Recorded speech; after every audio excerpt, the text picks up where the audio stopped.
네, 안녕하세요.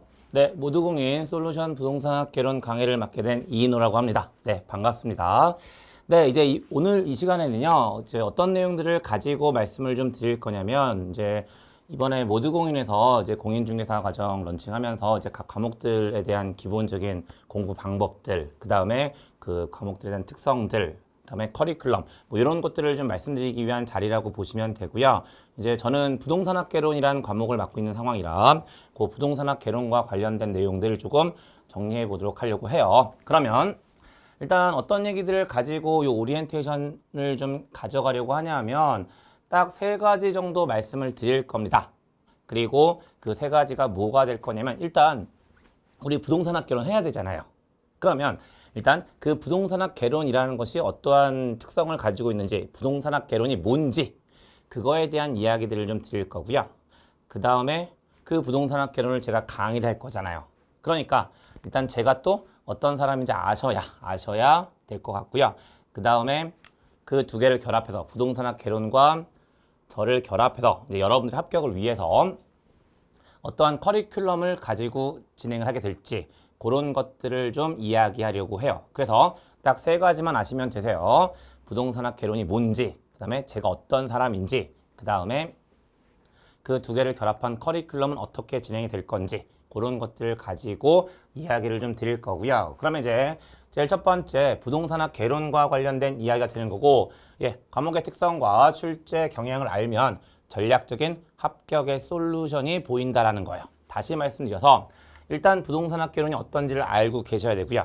그 다음에 출제 경향을 알고 계셔야 전략적으로 그냥 여러분들이 원하시는 단기간 안에 합격할 수 있는 솔루션이 보인다라고 이야기하는 거죠. 그러면 이 부동산학 개론은 어떠한 의미를 가지고 있냐면 그 1차 시험 과목에 해당하고 1차 시험 과목 크게 두 개 과목을 가지고 있습니다. 부동산학 개론이라고 하는 것과 민법이라고 하는 두 개 과목을 가지고 있고 그 두 개 과목 중에 하나가 바로 이 부동산학 개론이 되는 거죠. 그런데 부동산학 개론이라는 과목 안에 들어가 보시면 역시 여러 개의 분야들을 좀 가지고 있다라고 보시면 되고요. 이런 이유들 때문에 많은 분들이 어떻게 잡다해 보여요 라는 말씀들도 종종 하시긴 합니다. 어쨌든 부동산학 개론 크게 말씀드리면 일단 부동산학 총론이라는 것이 있다라고 보시면 되는 거고 말 그대로 부동산학과 관련되는 기본적인 내용들을 좀 다루고 있다라고 보시면 되세요. 그 다음에 부동산학 강론이라는 것이 들어가게 되고요. 그 강론은 부동산 경제론, 부동산 시장론, 부동산 정책론, 부동산 투자론, 부동산 금융론, 부동산 개발 및 관리론이라는 과목들을 가지고 있고요. 색깔이 조금 들어가 있습니다. 그 색깔이 왜 들어가 있는지는 조금 이따가 말씀드릴 기회가 있을 거고 지금은 신비주의로 가겠습니다. 어쨌든 이러한 강론들을 가지고 있고 거기에 추가적으로 어떠한 쪽이 시험 범위로 포함되어 있다라고 보셔야 되냐면 부동산 감정 평가론이라는 것이 시험 과목으로 시험 범위로 추가되어 있다라고 보시면 되세요. 그래서 일단 부동산학 개론이라는 과목은 부동산학 총론, 부동산학 강론, 감정 평가론이라고 이야기하는 세 개 분야로 구성이 되어 있는데 이 세 개 분야가 역시 이제 출제 비중이라는 걸 분명히 가지고 있죠. 시험이란 의미를 가지고 있으니까. 그래서 전체 부동산학 총론 같은 경우는 대략 한 8%의 비중, 그 다음에 부동산학 강론 같은 경우는 76% 정도의 비중, 그 다음에 감정평가론 같은 경우는 16%의 비중을 가지고 있다라고 보시면 되고요. 그 강론 안에 들어가시게 되면 이제 세부적인 과목들이 들어가 있는데 얘네들은 거의 비슷한 비중을 가지고 출제가 된다라고 보시면 되는 거예요. 그래서 전체적으로 부동산학 개론 이런 구성들을 가지고 있다는 거죠. 그러면 이 과목 부동산학 개론이라는 과목의 특성을 가지고 어떻게 이제 그 전략적인 솔루션이 등장을 하게 되냐라는 건데 아직 지금은 처음 단계시니까 그런 느낌이 없으시겠지만 그 나중에 공부를 하시다 보면 어차피 뭐 총론은 총론이니까 강론에 들어가는 요 내용들과 부동산 감정 평가론이라고 이 내용들은요. 조금씩 결들이 조금 달라요. 물론 부동산을 향하고 있다는 관점에서는 똑같은 의미를 가지고 있겠지만 그 다루는 내용들이 조금씩 결이 달라요. 그리고 결이 좀 다르다 보면 그 어떠한 일들이 발생하게 될 거냐면 전부 다 잘하시면 너무나 좋겠죠. 예, 전부 다 잘하시면 너무나 좋겠지만 각 과목, 각 그 세부 과목별로, 세부 과목들별로 그 왠지 모르게 좀 본인한테 맞는 분야들이 생기시고요. 또 그렇지 않은 분야들도 생기세요. 그런 특성들을 가지고 있는 게 부동산학 개론이라고 보시면 되거든요. 그럼 이제 그 상황에서 어떻게 공부하시는 것이 가장 효율적이냐라고 이야기했을 때 어쨌든 여러분들께서 이제 앞으로 시험 준비를 하시게 될 거고요. 그 시험 준비를 하시면서 부동산학 개론 과목을 수강하시는 이유는 뭘까요? 부동산학 개론을 너무나 잘 알고 싶어서? 절대로 아니시잖아요. 절대로 아니시잖아요. 오로지 우리의 목적은 뭐밖에 없는 거냐면 합격밖에 없는 거예요. 그리고 평균 60점으로 합격하나 평균 100점으로 합격하나 똑같은 합격이거든요. 그러니까 어쨌든 우리는 합격이라는 걸 목적으로 끌고 가는 형태로 진행을 할 거고 그렇다면 역시 그 논리로 가면 얘네들을 전부 다 잘하실 필요가 없어요. 그리고 아까도 말씀드렸지만 각 과목들마다 결이 조금씩 다르다니까요. 그래서 조금 괜찮아 할 수 있을 것 같아 라는 분야들과 그렇지 못한 분야들이 생겨날 거라고요. 그럼 어떻게 하셔야 될까요? 어쨌든 합격점에 맞는 형태의 점수를 가져가시면 여러분들 입장에서 수월한 것들은 그대로 끌어내시면서 다 점수로 만들어 놓으시고 그렇지 않은 것들은 좀 버리고 가시는 이런 형태. 다시 이야기해서 전부 다 잘해야지라는 마인드가 아니라 선택과 집중이요. 뭐 워낙 많이 들으신 용어 표현들이 되죠. 선택과 집중. 그 선택과 집중이라는 걸 통해서 부동산학 개론을 공부하시면 역시나 오랜 시간이 아니라 좀 짧은 시간 안에 전략적으로 합격하실 수 있는 솔루션을 가져갈 수 있지 않을까라는 생각이 되는 거예요. 그리고 역시나 이제 그런 특성 안에서 출제 경향도 마찬가지가 되죠. 보시는 것처럼 총론이 8%, 그다음에 강론이 76%, 감정평가론이 16%의 비중을 가지고 있으니까 그 비중들을 가지고도 역시나 조율을 좀 해줘야 되는 거죠. 그러니까 아무리 총론이 너무 재밌어요. 그럴 리는 없습니다. 없는데 총론이 너무 재밌어요. 그러니까 총론에다가 많은 힘을 주시는 건 또 효율적이지 않은 거죠. 그러니까 이런 식으로 이제 앞으로 이제 그 부동산학 개론 공부에 나가시다 보면 각 과목들이 가지고 있는 그 느낌들, 결 같은 것들을 좀 파악해 보시면서 어느 쪽을 좀 그 완급 조절을 할지 그런 것들을 좀 생각해 주셔야 되고 그 다음에 역시 출제 경향을 가지고 거기에 대한 완급 조절을 가져간다라고 보시면 되세요.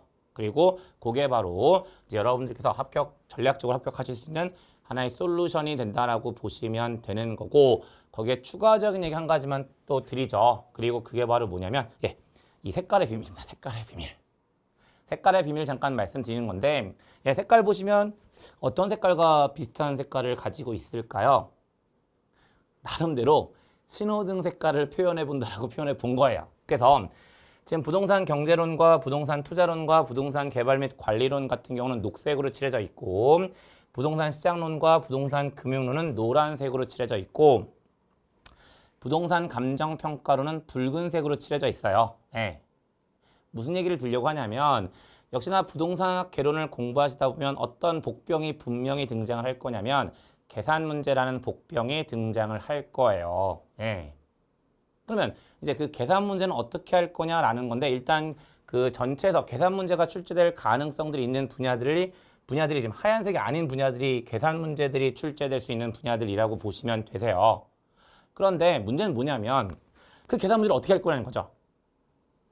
더군다나 공부하시는 것이 중요한 게 아니라 실전에서의 문제가 되는데 어쨌든 지금 시험 제도상으로 그 부동산학 개론 40문항, 민법 40문항을 100분이라는 시간 동안 푸셔야 되고요. 그랬을 때 시간 배분이라는 것은 분명한 의미를 가지고 있을 거거든요. 그러면 100분이고 두 과목이니까 50분씩 풀면 되겠구나 라고 생각하시면 절대로 안 되세요.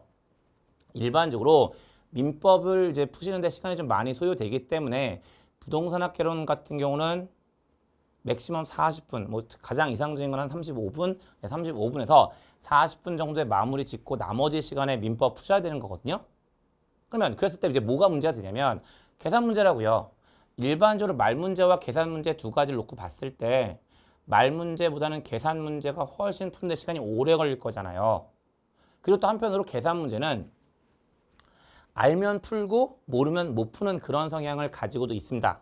그래서 그런 계산 문제를 어떻게 할 것이냐라는 건데 일단 그 분야상으로 보시게 되면 아까도 말씀드렸지만 색깔 들어가 있는 부분들이 계산 문제가 출제될 수 있는 분야들이 되는데 역시나 그 계산 문제라고 이야기하는 거 조금 쉬운 계산 문제가 있는가 하면 어려운 계산 문제가 있겠죠. 그랬을 때 어느 쪽 계산 문제는 손대시지 않는 게 가장 효율적일까요? 아까 이 색깔 신호등 색깔이라고 말씀드렸잖아요. 예. 빨간색 접근 금지예요. 접근 금지. 그러니까 그 역시나 효율적인 지금 어쨌든 올해 단기간 안에 여러분들은 합격이라는 걸 하셔야 되는 분들이라서 일단 감정평가론에 들어가 있는 계산 문제는 건드리지 않으시는 게 맞는 것 같아요. 그러니까 왜 제가 건드리지 않는 게 맞다라고 말씀을 드리냐면 일단 계산 방법, 계산 그 과정 자체가 복잡하기도 하고 그런 걸 떠나서 일단 한 문제 푸는데 너무 많은 시간이 소요되는 문제들이에요. 그리고 한 문제 푸는데 너무나 많은 시간이 소요된다는 것은 그 한 문제 때문에 말 문제 두세 개를 놓쳐버리시면 그만큼 손해가 더 크신 거라는 거죠. 그러니까 부동산 감정평가론 쪽에 들어가 있는 그 계산 문제가 출제가 되면 그때는 신의 뜻에 맡기시는 거예요. 네, 그냥 신의 뜻에 맡기시면서 하나 찍어주시는 형태로 가시는 게 맞는 거고 그 다음에 이제 나머지 분야에 대한 계산 문제들을 보시게 되면 역시나 부동산 경제론이나 부동산 투자론, 부동산 개발 및 관리론 같은 경우에 출제되는 계산 문제들 어느 정도 정해져 있고 그 다음에 그 계산 과정이나 이런 것들도 복잡하지 않아요. 그래서 그 문제를 푸시는데 그렇게 오랜 시간이 걸리는 내용들은 아니거든요. 그래서 그러니까 계산 문제 전부 다 버릴 수는 없으니까 부동산 경제론과 부동산 투자론과 부동산 개발 및 관리론에 대해서 들어가 있는 계산 문제들은 녹색이에요. 가셔도 된다고요. 같이 좀 가졌으면 좋겠다라고 이야기하는 거고 그 다음에 부동산 시장론에 들어가 있는 계산 문제와 부동산 금융론에 들어가 있는 계산 문제들이 있는데 이쪽은 역시나 개인적인 취사 선택하고 좀 관련돼 있다라고 보시면 될 듯합니다. 그러니까 종종 그 흔하지는 않는데 그 숫자적 감각이 좋으신 분들이 있으세요. 예, 숫자적 감각이 좋으신 분들이 있으시고 그러신 분들이라면 부동산 시장론과 부동산 금융론과 관련된 계산 문제까지도 끌고 가셔도 나쁘지 않을 듯합니다. 그래서 일단 기본적으로 다시 한번 정리해서 말씀드리면 감정평가론과 관련된 계산 문제는 일단 올해는 접는다, 신경 쓰지 않는다라고 생각하시면 되고요. 그 다음에 계산 문제는 어쨌든 다 버릴 수는 없으니까 부동산 경제론과 부동산 투자론과 부동산 개발 및 관리론과 관련된 계산 문제는 공부한다.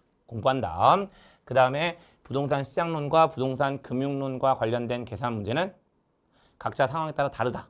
물론 이렇게 말씀드리면 부동산 시장론과 부동산 금융론에 들어가는 계산 문제도 난 버릴 거야 라고 생각하시는 분들의 빈도가 조금 높긴 높겠죠. 어쨌든 상황은 그렇습니다. 그래서 그런 식으로 이제 계산 문제에 대한 것들도 말씀을 좀 드리게 되는 거고 그 계산 문제에 대한 얘기를 다루기 위해서 요 색깔들이 매겨져 있다라고 보시면 되세요.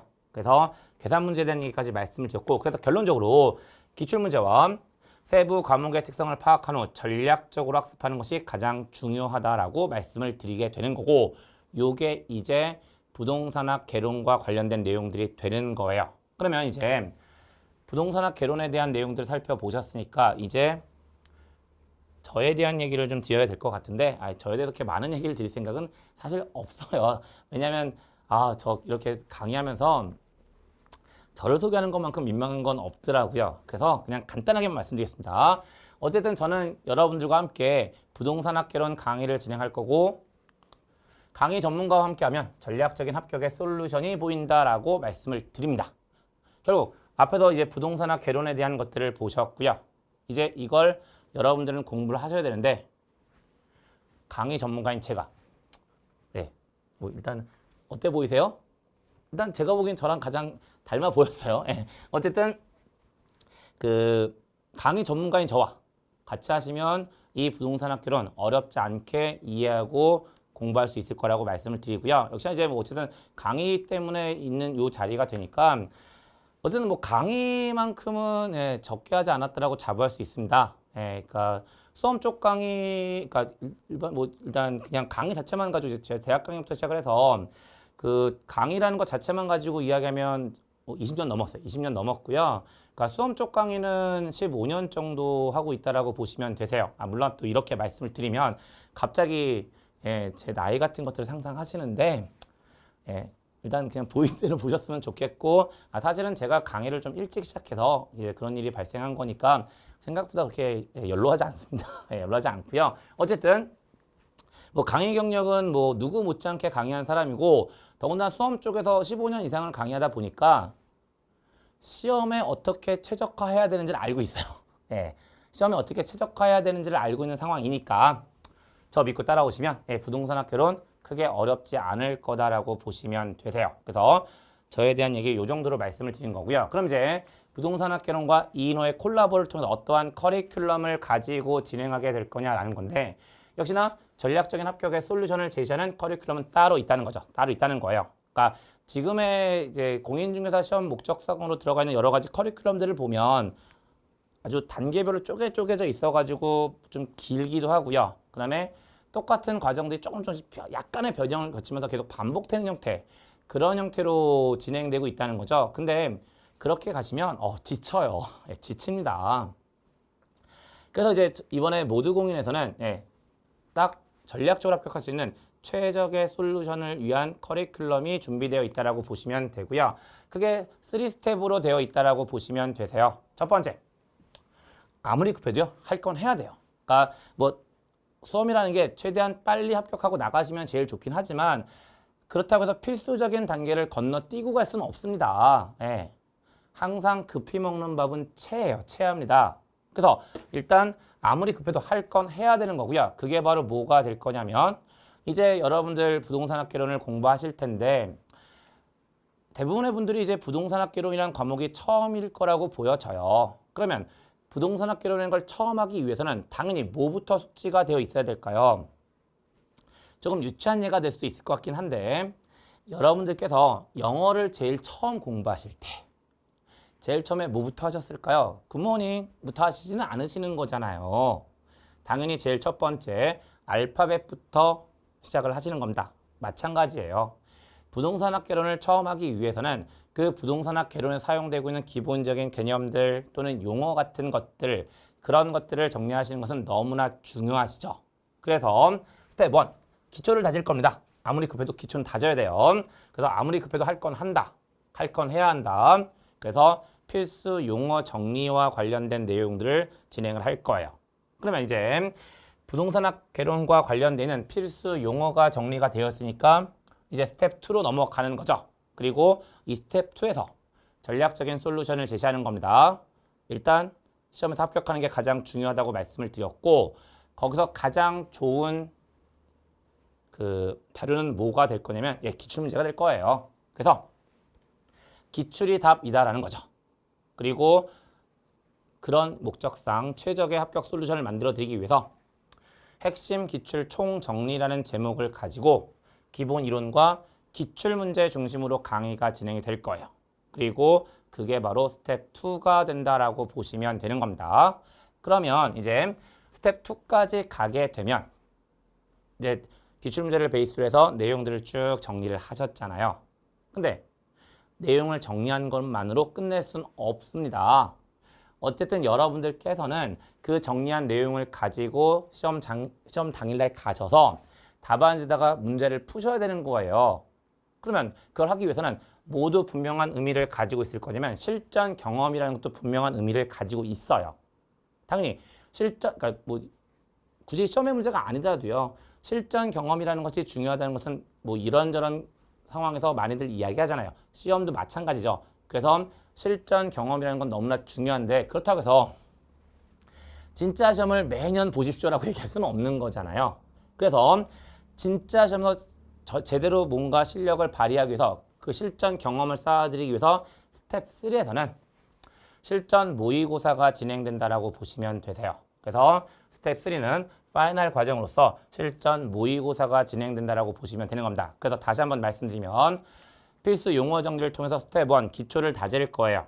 그 다음에 기본적인 내용들과 기출문제를 중심으로 그 내용들을 이제 체계화해 드리고 구조화시키면서 필요한 내용들을 이제 정리해 드리는 그런 스텝 2의 과정이 들어가게 될 거고, 그 다음에 실전에서 이제 실전에서 실전 감각을 극대화시켜 드릴 목적으로 실전 모의고사를 통해서 스텝 3가 진행이 될 겁니다. 그리고 이렇게 스텝 1, 스텝 2, 스텝 3를 진행해 오시면 이제 여러분들은 합격하시게 되는 거고 합격하시게 되면 이제 진짜 실전인 거죠. 예, 진짜 실전인 거고 그게 이제 제가 여러분들에게 드리는 전략적인 합격을 위한 솔루션이 된다라고 보시면 되겠습니다. 그래서 이런 커리큘럼을 가지고 여러분들을 만나 뵙게 될 거고요. 마지막 한 말씀만 드리면서 오리엔테이션 마무리 짓겠습니다. 2021년 동차 합격이 목표인 수험생이라면 전략적인 합격의 솔루션을 제시하는 이노솔루션 부동산 개론으로 지금 시작하시기 바랍니다. 여러분들의 합격을 응원하겠습니다. 네, 감사합니다.